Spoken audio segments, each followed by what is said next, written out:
Good afternoon, my friends. This is Paul, and today we're here to talk about my favorite YouTuber at present who is still actively uploading. That's the key distinction, because I would have said Esabelle before, but she is taking a break from her channel at present. And that honor goes to none other than Ty the One-Up Guy. What I really love about Tyler's channel is that he's just so ridiculously authentic about every single thing he says. You can tell that he's not putting on too much of a persona, that it's all 100% his genuine, honest self. And he's also one of those YouTubers that doesn't try too hard to please people too much. Like, obviously you want to somewhat appease your audience. You don't want to just make a video that no one's gonna like. But like, he doesn't try to engage in politics. He doesn't try to get into too many controversies. He just says, you know what? This may be stupid, but I'm having fun, so I'm just gonna go with it. And I just love that. As someone who also strives to be authentic and true to myself, I feel like Tyler's videos are a great way of bringing out the part of my personality that I just want to develop most. And what's also cool about Tyler that most people don't get the impression of is that we've actually done video calls and voice chats a few times, and he is almost completely the same over voice chat as he is in his videos. Like, obviously there's going to be some differences because you want to be somewhat performative when you're making a video, but like, when we follow up on a video that he's made and then proceed to talk about it one-on-one, a lot of how he expresses himself is almost identical to how he expresses himself in the videos, just with less jokes and gags, because unlike me, he needs a script for his jokes, which, you know, take that what you will, but I personally feel like his jokes are absolutely hilarious. Sometimes I have laughed out loud even rewatching some of his jokes, because I'm just like, oh my gosh, I can see this like 20 different times, and it's still just as funny every single time. He draws all of his own thumbnails, and he edits his own videos. I think he said recently that he's trying to make the channel more of a team effort, but it still feels like it's not clickbaity. It's not trying to appease an audience. It's like, okay, this is something that I feel is fun. And, you know, in our conversations, I have had that impression that he just wants to have fun with everything that he does. He'll go shopping, he'll see something cool, and he won't get into this critical analysis of it like maybe I would do, where I'd think about the price and I'd think about like, is this gonna be good for me? Is this a worthy investment? He just says, oh, that looks cool, let's just go for it. And that's the general vibe I get from his entire channel. He just says, here's an idea, I don't know how many people are gonna like it, but I'm just gonna go for it because it's fun.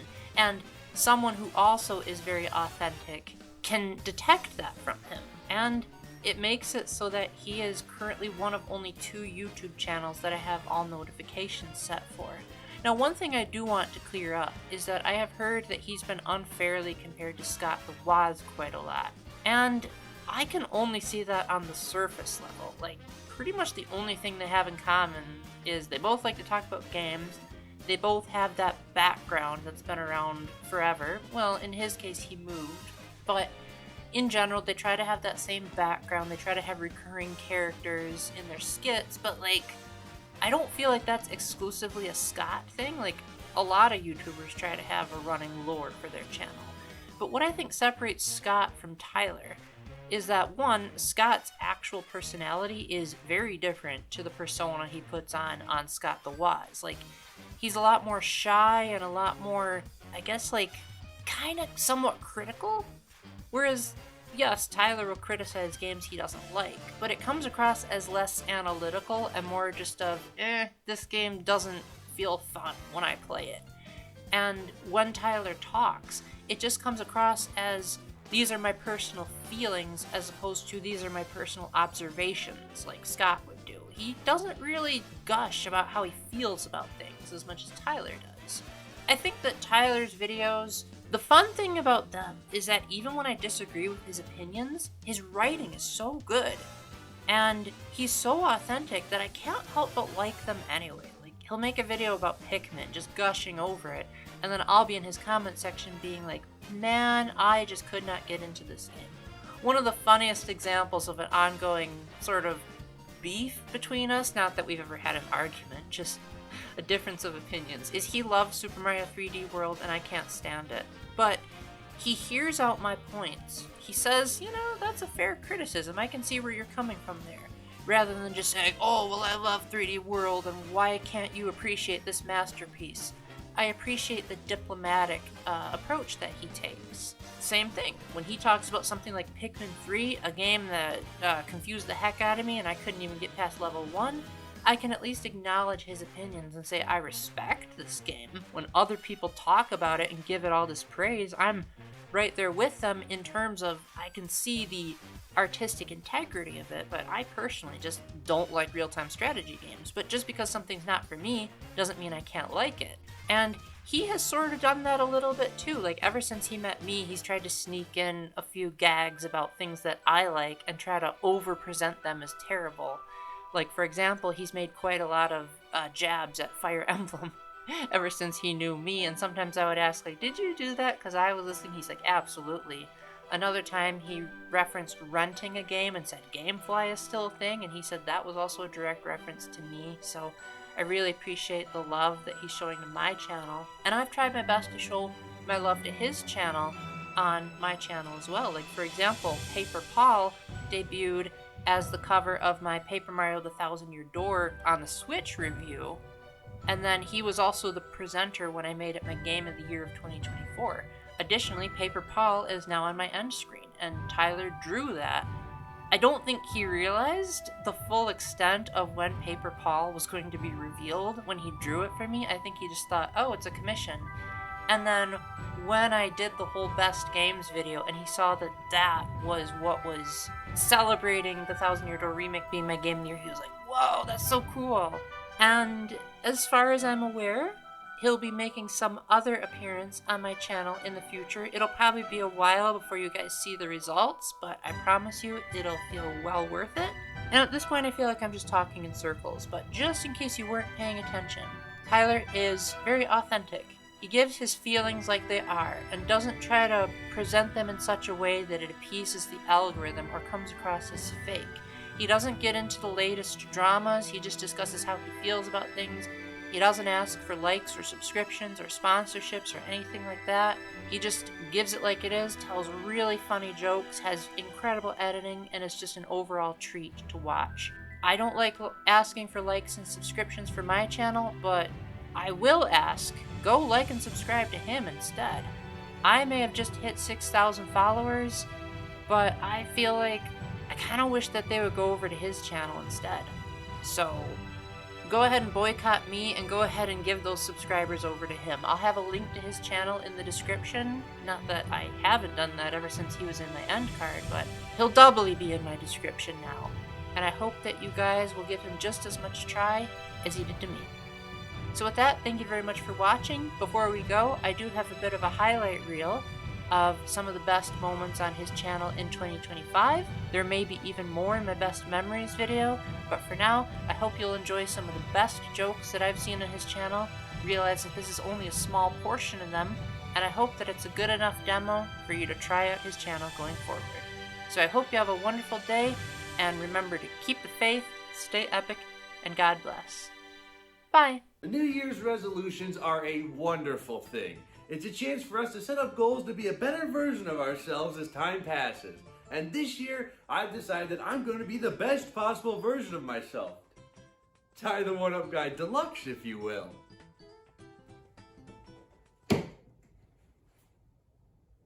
Resolution complete. Now some of these are just straight up ports, while others got the... What else could you possibly want? The Nintendo Switch is home to 4 deluxe Wii U games, the first of which was presented pretty close to the Nintendo Switch's launch, that being Nintendo's excuse not to make a new Mario Kart in over 10 years because this thing hasn't slowed down in sales, Mario Kart 8 Deluxe. I remember seeing this and thinking, man, this is gonna hold me over until we get the brand new Mario Kart on the Switch. It may be a decade in the console late, but it's about time. 2D Mario needed a shaking up, and in 2019, we got the exact opposite. When a new Super Mario Bros. Game comes out, the best thing that it can do over the next one is new levels. But nope, in 2019 a deluxe port of the Wii U's very own New Super Mario Bros. Luigi U was released on the Nintendo Switch, and you know what was new about it? Oh no. I was one of the few ding-dongs who bought and loved the Wii U. And that says a lot about my character, huh? In 2014, the Wii U was blessed with one of the best racing games of all time. Oh, and Mario Kart 8. And after playing a race or two of these, it was clear they were ripped directly from Mario Kart Tour, the microtransaction-ridden mobile game. But just because it's from Mario Kart Tour doesn't mean it's bad. But as one of our founding fathers said, a good tour track's got nothing on a Mario Kart 8 track. Oh, I have some fond memories of Mario Kart 7. As a personal Toad fan, seeing a Mario Kart game start with a Toad-themed track was so refreshing. And I'm a sucker for the circuit tracks. Oh no. What did they do? And compared to a normal Mario Kart 8 track, this just looks bad. I mean, look at the grass. It doesn't even have a texture. That's just solid green. Welcome to the Lucky Cat Cup. It starts with a tour track.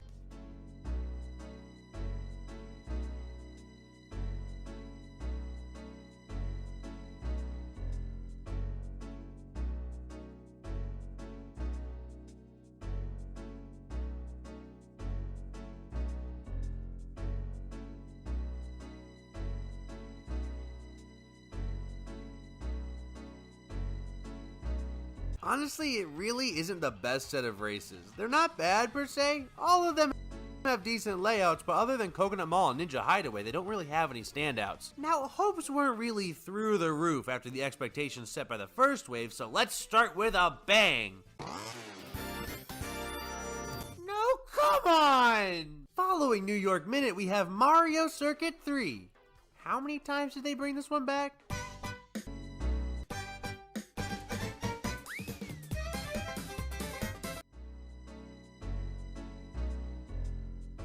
Wait. This is a good Super Circuit track.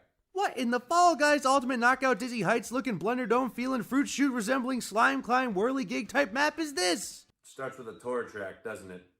Of course it does. I don't know what it is about Super Circuit tracks, but like these are the most mild tracks on the planet. Like this one has a neat premise. Like it's a jungle map that's not centered around Donkey Kong. That's cool, but it's teeny tiny. It's like, okay, man, I sure do wish there was more, but nope. Maybe this all stems from me being a middle child and demanding more attention as a kid, but I don't really care. After Waluigi Pinball, we have Singapore Speedway. Wait, is this a second tour map? In the same cup? No, it can't be. This shouldn't be scientifically possible. No, the research backs it. It's not possible. No. Athens Dash is one of the worst tracks in the Booster Course Pass. It features a layout that feels like you were playing Mario Maker and dropped your Wii U gamepad mid-designing and uploaded the course anyway because you were too lazy to change it. But I'm not going to spend too much time on it because we finally have one of the good Mario Kart Super Circuit tracks. Why does the sun not set? So the whole point of Sunset Wilds is that every lap the sun goes down more and more. But in this one, it's constantly sunset. And people are saying, oh, well, it wouldn't work online. Counterpoint, just make it set when the first player passes the starting line. There are many workarounds. Without the sun setting, this just becomes a generic, boring, bad, lazy, awful, miserable.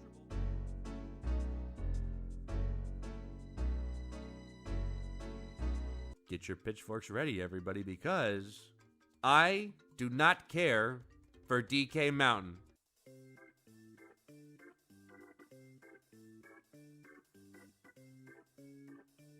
When you think of video games, I can almost guarantee you I know one of the first things that's going to pop into your mind.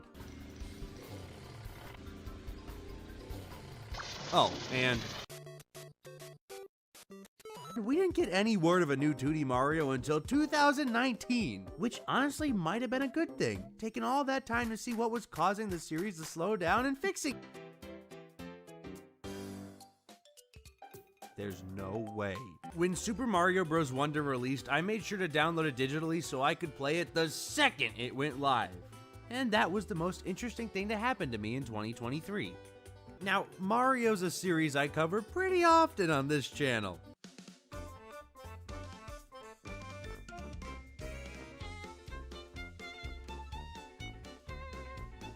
There's so much more, but I'm not going to bore you with the details. So one would assume that my review for this game would be pretty close to launch. It's very clear that this game was not meant to be played more than once, which is why I think it's definitely a game that you should play at a friend's house or rent it. Apparently GameFly is still a thing? Hey! Hi! You don't see that every day. Wait a sec. How'd you get over there? What are you doing? Boing! How'd you get up here? Ah, what a peaceful day. Bored, bored, bored. Something feels off. Hey, someone to talk to! Farewell, lonely days! If there's a series out there that everyone can universally enjoy, it's Mario Kart. And when I say everyone, I mean everyone. Back in 1992 on the Super Nintendo, Super Mario Kart drove its way into our hearts.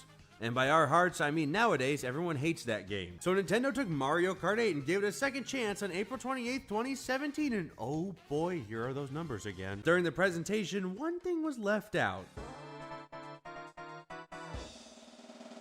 Yeah, during the entire presentation, no word was said about the price and everyone was kind of freaking out. Rumors were spreading fast. Nothing was confirmed until Nintendo updated their website. Oh no, we had every right to freak out. Then on June 5th, 2025, Mario Kart World released alongside the Nintendo Switch 2 and players were ready to boycott, me included. I'm ashamed of myself. I like Mario. I like Mario Kart.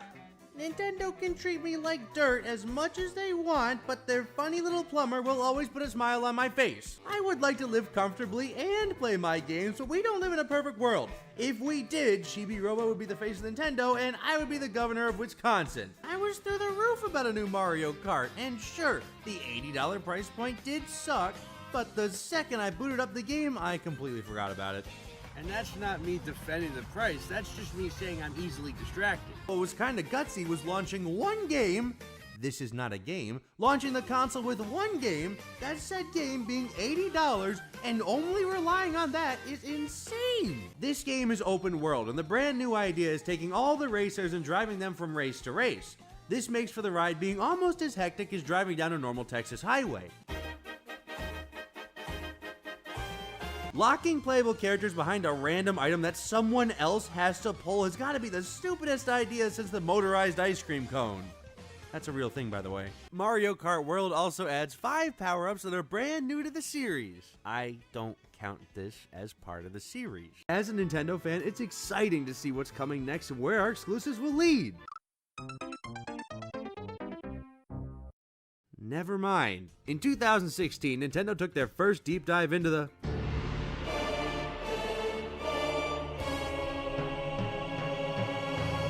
everyone has a phone, which now means you no longer have an excuse not to play Fire Emblem. Still not doing it though. And while mobile games get a pretty bad rep nowadays, rightfully so, Nintendo seems to add a soundtrack every week, and you'd figure they want to release soundtracks from newer games like Mario Kart World or Donkey Kong Bonanza, because why not advertise any way possible? But nope, instead we get games like 51 Clubhouse Games. Why? How do you not have games like Super Mario 3D World or Mario Kart Wii, but we have NES Gyromite? Yes, because when I go to work out, I'm gonna put on...